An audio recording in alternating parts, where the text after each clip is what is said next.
Historically, government assassinations are often carried out with a patsy to take the fall and a professional or team of professionals to execute the target. This ensures success and gives the appearance that there was no conspiracy. It all gets blamed on a mentally disturbed lone gunman. But the alleged would-be Trump assassin was willing to go on a suicide mission. It was an easy shot, and he had at least 5 years of marksmanship training.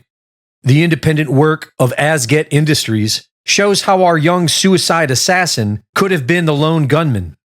But she is restricted to using the limited information we have gotten. According to the sound analysis of Mike Adams, there were at least 3 shooters. I think round 1 is probably Crooks. Round 2 is Crooks. Round 3 is Crooks. I think these 3 rounds are Crooks. It's my guess. Rounds 4 and 5 are from the same distance as Crooks, but they are not Crooks. I think rounds 4 and 5, right here. I think rounds 4 and 5 are from a rogue Secret Service team in the building that Crooks was on top of. So that's my guess. Round 6 is from medium range sniper. Round 7 is long range sniper. Several witnesses that day claimed that there was a second shooter in the water tower. And I just screamed, it's the sniper, and he was firing down toward the water tower. That's what we're hearing. Fox News live streamed the following testimony, but omitted it from final edits. The fence where the other shooter was, there was one I heard in the water tower, there was one by the fence. And still, obviously, initial reports. NBC live streamed the following testimony of a woman who was in the front row. He could see the sharpshooter behind Trump. He said the sharpshooter shot to the left. He killed the gentleman in the water tower here. And omitted the following from the final edit. Now they feel that there was 2 shooters on both sides. So they got the one on the tower on this side, but the one on the right side they never got. So that's why they wanted us to leave immediately, because they thought there's still a shooter out there somewhere. I'm glad that guy's no longer with us anymore in that tower. And I hope they get the other one too. Images of the water tower show a shadow at the very top. Frame-by-frame analysis shows what could be described as muzzle flash, or the reflection of a scope lens. Before any shots were fired, police were seen running towards the water tower. Oh wow, where are they running to?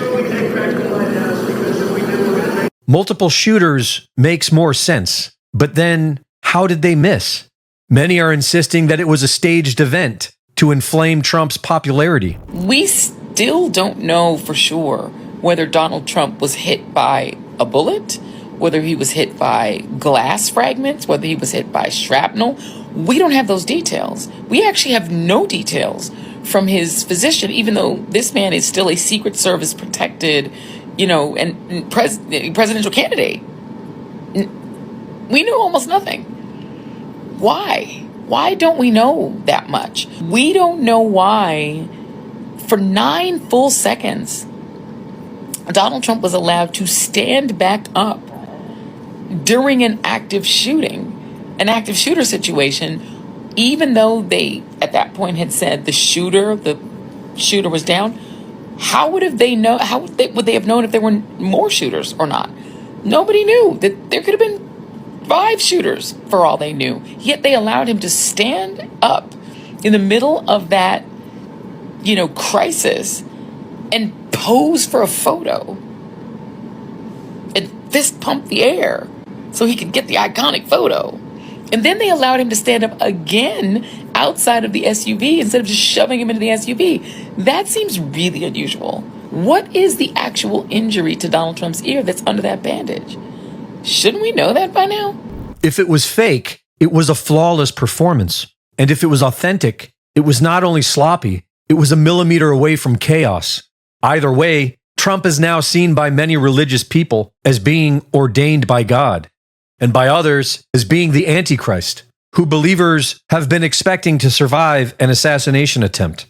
Reporting for InfoWars, this is Greg Reese.